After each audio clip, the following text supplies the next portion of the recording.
¿Qué tal? ¿Cómo están? Les saludamos con mucho gusto a nombre de mis compañeras. Soy José Manuel de la Mora Cuevas. En esta ocasión vengo a presentar un trabajo elaborado por un servidor más, la doctora Alejandra Chávez Ramírez y la doctora Angélica Edith Prado Rebolledo. Juntos formamos parte del cuerpo académico UCOLCA 126, Estado y Sociedad, adscrito a la Facultad de Ciencias Políticas y Sociales de la Universidad de Colima. Nuestra ponencia lleva por título Resultado de las acciones afirmativas para participación política de la población LGBTTIQ+ en México en el proceso electoral 2023-2024.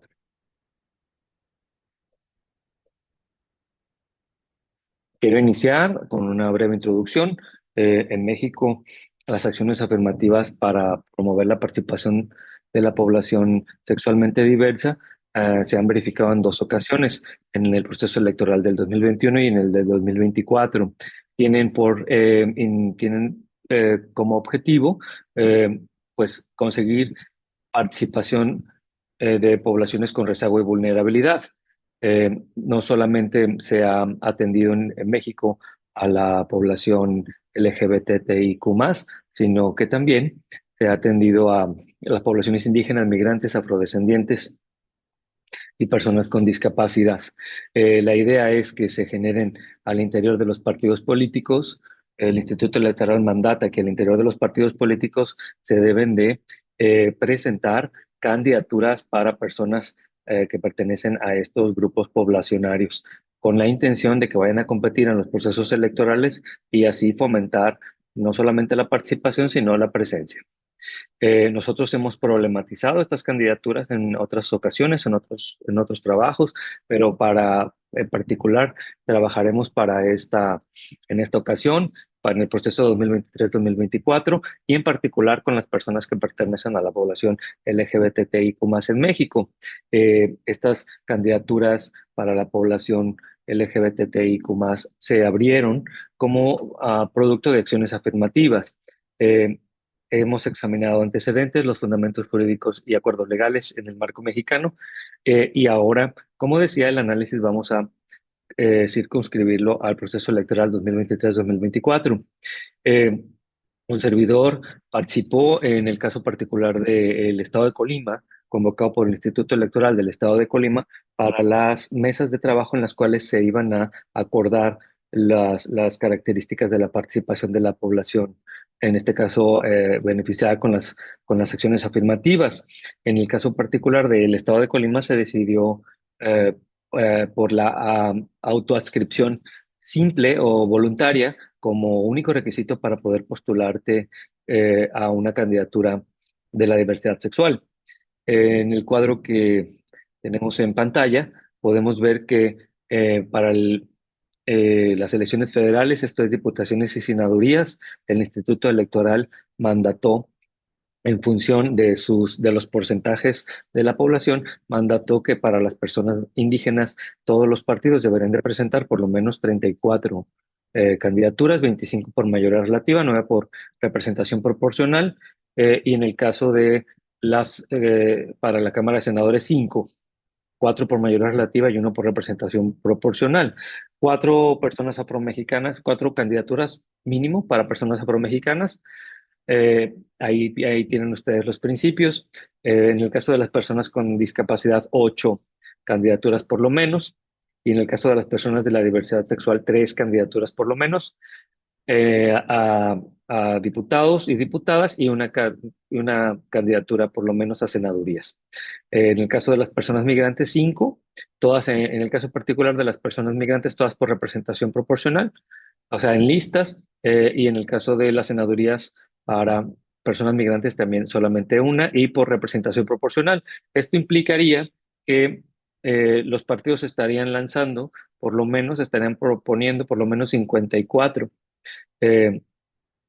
eh, candidaturas para la población aquí que está aquí representada.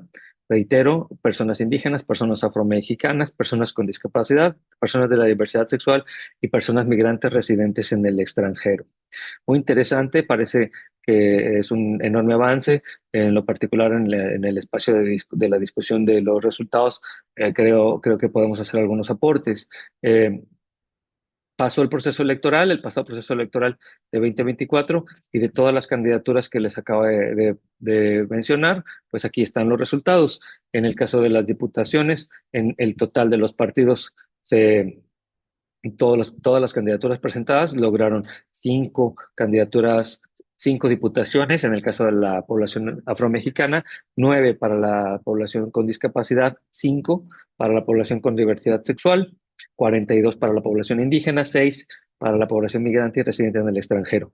Y en el caso de las senadurías, se lograron dos para las personas afromexicanas, una para la diversidad sexual, siete para las personas indígenas y una para migrantes y residentes en el extranjero. Como pueden ver, en función de lo que se eh, obligaba, se mandataba a los partidos, pues si bien hubo avances respecto al proceso electoral de 2021, lo que se obtuvo, lo que se ganó en las urnas frente a lo que se puso en la boleta dista mucho de ser una buena noticia.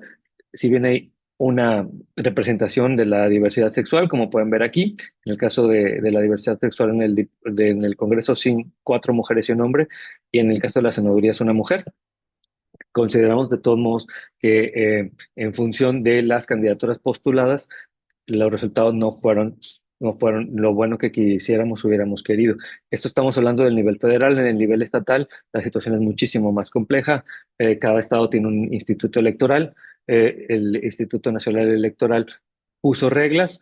Los institutos electorales de los estados, a su vez, reunieron a sus poblaciones, porque como saben, México es un país muy diverso y con características regionales y muy particulares. Entonces, cada estado tomó la decisión de cómo iban a ser el proceso de selección para las candidaturas de acciones afirmativas.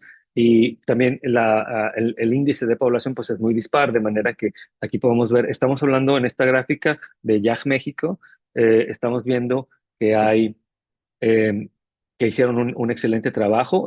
Hay un informe postelectoral de voto por la igualdad de las candidaturas LGBTIQ+ en México. Hicieron un excelente trabajo. Y aquí vemos en porcentajes que la Ciudad de México tiene el porcentaje más alto. Estamos hablando aquí de las candidaturas, el porcentaje de candidaturas del total de candidaturas que se presentaron en Ciudad de México. Como pueden ver, hubo estados en los cuales no hubo ni una sola candidatura, como Campeche o Chiapas, ¿verdad? Nayarit, Querétaro, Quintana Roo, San Luis Potosí, o por lo menos no están reportadas hasta al momento en el que se hizo este, este, este trabajo. Eh, falta, el proceso es muy complejo.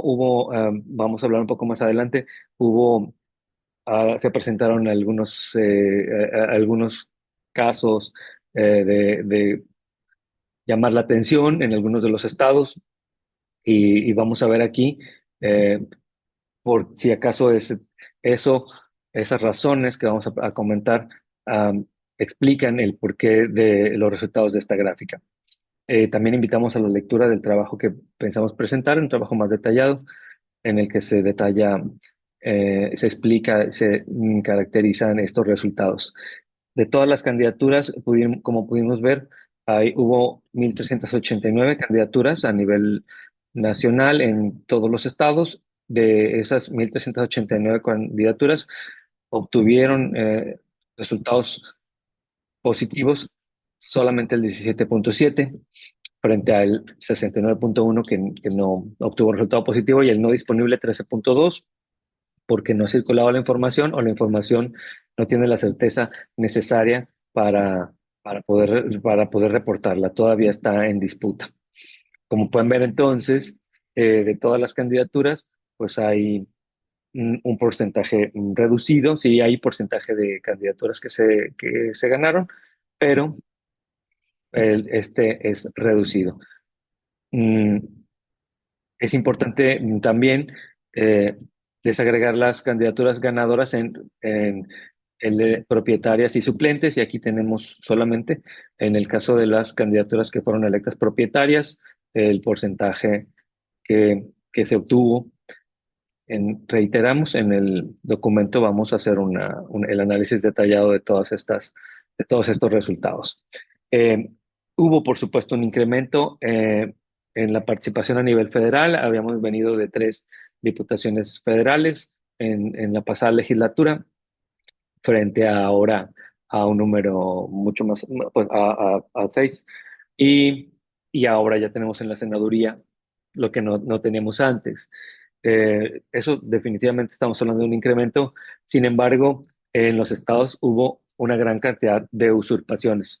Eh, a falta de otro término, nosotros consideramos que usurpaciones puede ser un, un término a usar, por lo menos hasta ahora, y tiene que ver con que muchas personas aprovecharon las candidaturas de la diversidad sexual, candidaturas de las acciones afirmativas para la diversidad sexual para ostentarse como personas pertenecientes o con una identidad de género u orientación sexual diversa cuando no lo eran.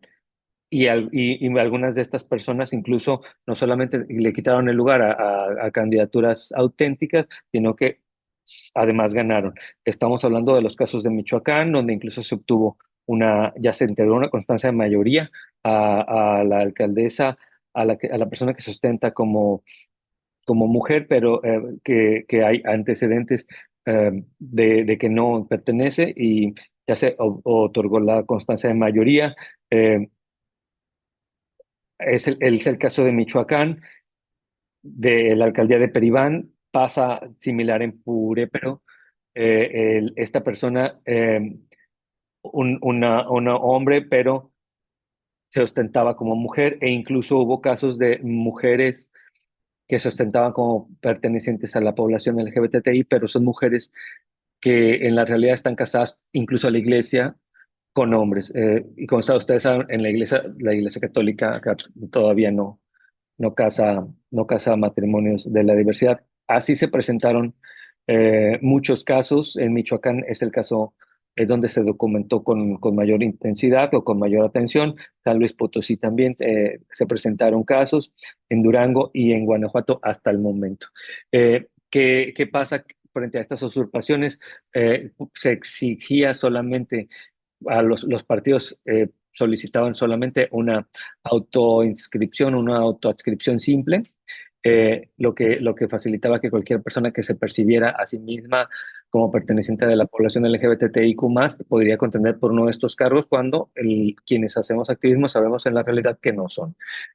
Por lo cual es urgente, como conclusiones, nosotros manejamos que es urgente pasar a la autoadscripción calificada. Esto es, no solamente tienes que percibirte a ti misma, a ti mismo y a ti misma, sino que tienes que dar una evidencia de que tienes un trabajo vinculado o a favor de la población.